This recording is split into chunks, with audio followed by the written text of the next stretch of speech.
Assalamualaikum Ustaz. Assalamualaikum warahmatullah. Gimana kabar Ustaz? Bekhair, alhamdulillah. Fadal, fadal, Ya, Ustaz. fadal.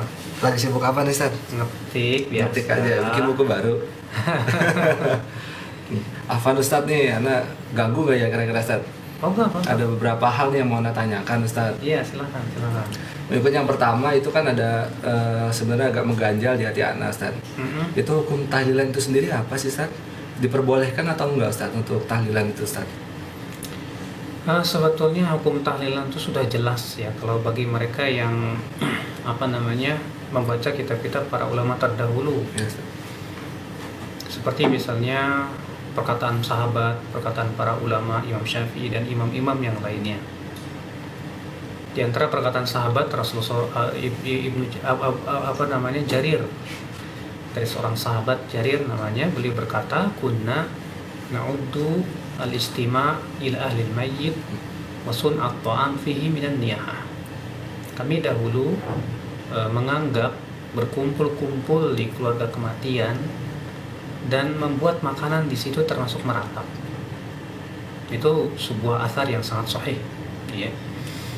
Demikian pula Imam Syafi'i rahimahullah di dalam kitab Al-Um di jilid 1 halaman 318, di mana beliau berkata, akrahul ma'tam, aku tidak suka ma'tam, wa huwal ijtima' ya inda ahlil mayyit, itu berkumpul-kumpul di keluarga kematian, ya. Beliau mengatakan di situ berkumpul-kumpul di keluarga kematian, walaupun kata beliau di situ tidak ada ratapan dan tangisan, tetap beliau tidak suka. Dan kata-kata akrahu, ya, perkataan Imam Syafi'i seringkali maknanya adalah haram. Kenapa? Karena Imam Syafi'i ya selalu menggunakan perkataan beliau itu dengan bahasa Al-Quran, dan dalam Al-Quran kata kariha yakrahu itu sering dibawa kepada makna haram, ya. Dan Imam Syafi'i rahimahullah di sini tegas sekali. Beliau mengatakan akrahu, aku tidak menyukai, artinya aku haramkan, aku mengharamkan. Ya, al-ijtima' berkumpul di keluarga kematian, berkumpul saja menurut Imam Syafi'i di keluarga kematian itu nggak boleh. Jadi bagaimana kalau disertai dengan makanan-makanan dan yang lain, sebatas berkumpul saja tidak boleh, kata Imam Syafi'i rahimahullah. Ya. Demikian pula dikatakan oleh Imam Ibnu Qudamah Al-Maqdisi ya, di dalam kitab Al-Mughni di jilid 3 halaman 496 sampai 497, di mana beliau berkata yang artinya, adapun ahli mayit membuatkan makanan untuk orang banyak, maka itu satu hal yang dibenci atau haram, karena akan menambah kesusahan di atas musibah mereka dan menyibukkan mereka di atas kesibukan mereka. Nah, di sini beliau jelas mengatakan ya tidak bolehnya berkumpul-kumpul di keluarga kematian. Demikian pula perkataan Imam Nawawi rahimahullah, di mana beliau berkata, ya, Imam Nawawi rahimahullah, adapun duduk wa amal qu'ud, kata beliau, duduk di keluarga ahli mayit ya, dengan alasan untuk takziah, telah dijelaskan oleh Imam Syafi'i dan juga penulis kitab Al-Muhadzab. Demikian pula ashab madhab bahwa itu termasuk yang dibenci, ya, bahwa itu makruh, ya. Makruh di sini maksudnya dibenci, itu haram, ya.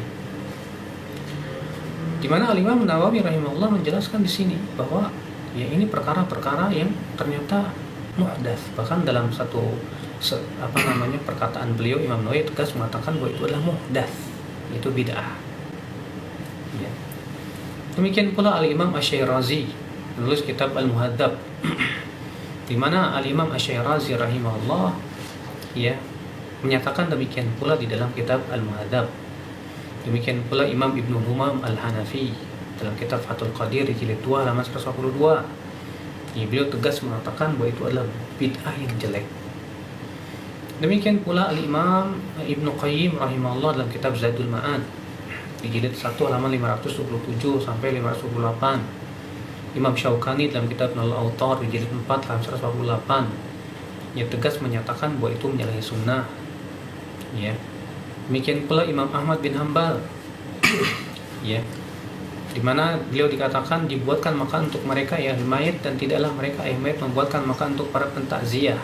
Beliau mengatakan demikian sebagaimana dalam kitab Masail Imam Ahmad oleh Imam Abu Daud di halaman 139. Imam Ghazali pun demikian dalam kitab Fiqh Al-Wajiz, ya.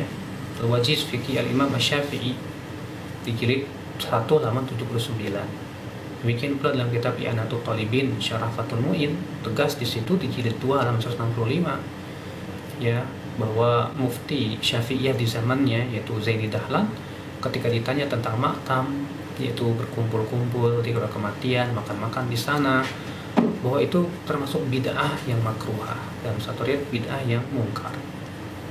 Ya, bid'ah yang makruh di sini karoha litahrim bukan litansi. Ya. Jadi ini sebetulnya menjadi sudah perkataan para ulama sudah sangat jelas. Apalagi sudah kita sebutkan tadi ya, perkataan Jarir bin Abdullah Al-Bajali itu. Jarir bin Abdullah yang mengatakan bahwa kami dahulu menganggap berkumpul-kumpul di kubur kematian dan membuat makanan di situ bahwa itu termasuk meratap yang dilarang. Jadi siapa saja yang membaca kitab-kitab para ulama akan jelas sebetulnya. Cuma itulah di masyarakat kita dijadikan samar. Ya, Ustaz. Ustaz, terus apakah ada Ustaz perselisihan para ulama mengenai masalah tahlilan ini Ustaz? Sama sekali tidak ada. Pertama, bahwa perkataan Jarir tegas di situ berkata kunna na'uddu, kami dahulu. Berarti ini menghikayatkan adanya kesepakatan para sahabat. Kunna na'uddu, kami dahulu para sahabat menganggap berkumpul-kumpul di rumah kematian. Demikian pula membuat makanan di tempat itu termasuk niyah. Jadi tidak ada sebetulnya orang yang mengatakan adanya itu perselisihan ulama karena akibat tidak pernah merujuk kitab-kitab para ulama. Dan kalau kita rujuk kitab-kitab mazhab Syafi'i, semuanya sepakat tidak boleh. Bahkan yang subhanallahnya lagi dalam putusan NU ya, yang merupakan organisasi terbesar di Indonesia, di muktamarnya yang pertama tegas di situ bahwa tahlilan itu tidak boleh. Ya. Itu merupakan hasil daripada muktamar ulama NU di Indonesia pada waktu itu. Jadi sebetulnya tidak ada perbedaan para ulama dalam hal ini merupakan sebuah konsensus ya, ijma para ulama. Ya. Jadi sama sekali itu tidak ada perselisihan. Orang yang mengatakan bahwa ini perselisihan itu akibat ketidakfahaman dan tidak pernah melihat kitab-kitab para ulama yang berbicara tentang masalah itu. Lalu kan ada ini, Ustaz, Anda pernah dengar itu ada dalil yang mengatakan bahwa berikanlah makan kepada keluarga Ja'far, Ustaz. Nah, ini sebagian saudara kita ada yang memahami bahwa kalau tetangga ataupun lingkungan sekitar yang memberikan makan itu maka hukumnya diperbolehkan, Ustaz. Tapi kalau dari keluarga yang mengalami atau yang ditinggalkan itu, jadi hukumnya menjadi haram, Ustaz. Apakah itu betul, Ustaz? Saya mau tanya sama antum. Para ulama ketika mengatakan bahwa tahlilan itu tidak boleh, tahu nggak hadis itu? Tahu, Ustaz. Baik. Tapi kenapa mereka tidak memberikan perincian seperti itu? Dalam kitab-kitab mazhab Syafi'i tidak ada perincian seperti itu. Bahkan perkataan Imam Syafi'i saja mengatakan aku akrahul ijtima, berkumpul-kumpul. Ya. Adapun hadis Ja'far tadi, Rasulullah bersabda isna'u li ali Ja'far ta'aman, buatkan makanan untuk keluarga Ja'far. Tidak ada di situ konsekuensi harus berkumpul-kumpul. Yang dibenci atau yang dianggap oleh para ulama itu sebagai sebuah bid'ah adalah berkumpul-kumpul di keluarga kematian, baik yang membuat itu keluarga kematian ataupun keluarga yang lainnya. Makanya perkataan buatkan makanan untuk keluarga Ja'far, apa di situ ada konsekuensi harus berkumpul-kumpul? Tidak, sebatas untuk meringankan saja. Ya. Kalau di zaman sekarang ada orang berkata, oh maksudnya para ulama yang diharamkan itu kalau yang membuat keluarga kematian, kalau tetangganya boleh. Kita katakan Anda lebih paham tentang ulama. Para ulama saja tidak memberikan perincian seperti itu, memutlakan. Bahkan Imam Syafi'i tegas mengatakan berkumpul-kumpulnya saja tidak boleh.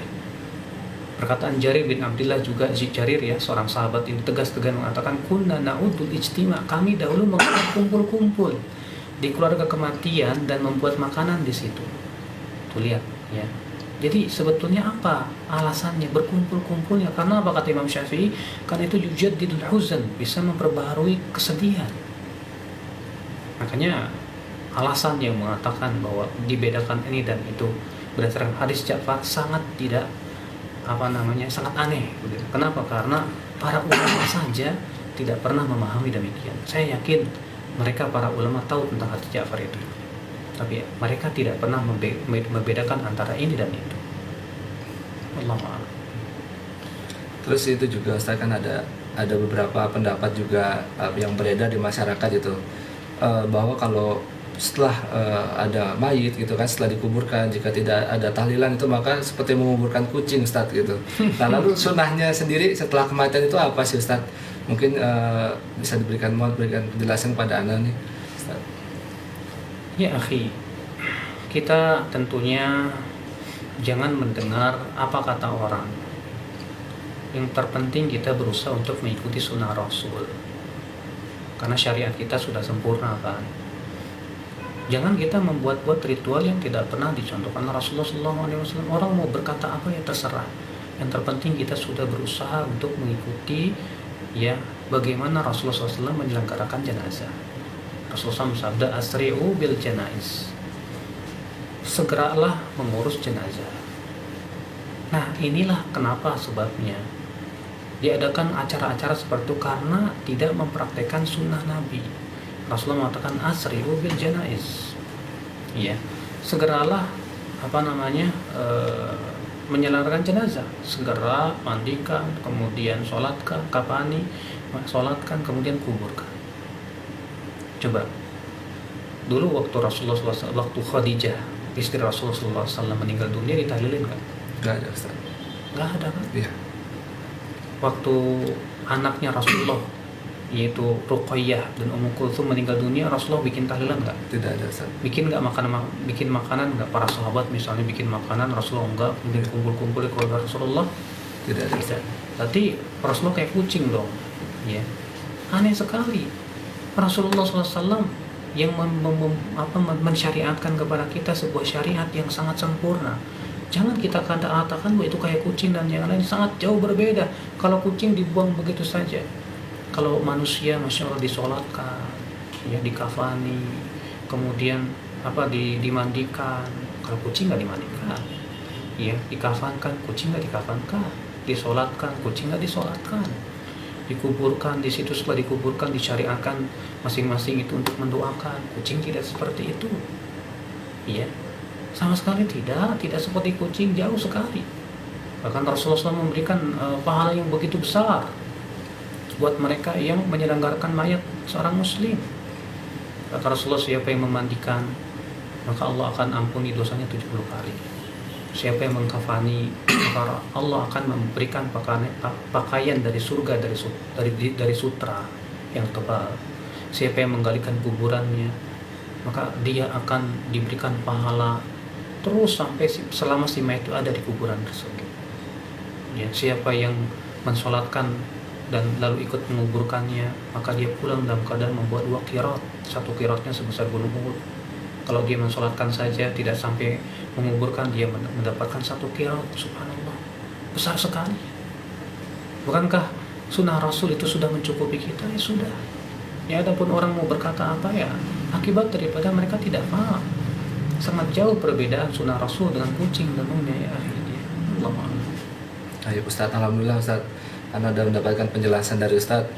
Mudah-mudahan Anda juga bisa membantu meluruskan kepada saudara-saudara kita yang mungkin masih memiliki pemahaman yang agak sedikit berbeda gitu Ustaz. Tapi Ustaz, mungkin Afan Ustaz sudah mengganggu waktu Antum. Nggak apa-apa. Lain kali Anda konsultasi lagi Ustaz ya. Insya Allah, ngobrol. Ya Ustaz. Ya Ustaz. Ya. Assalamualaikum. Assalamualaikum warahmatullahi wabarakatuh.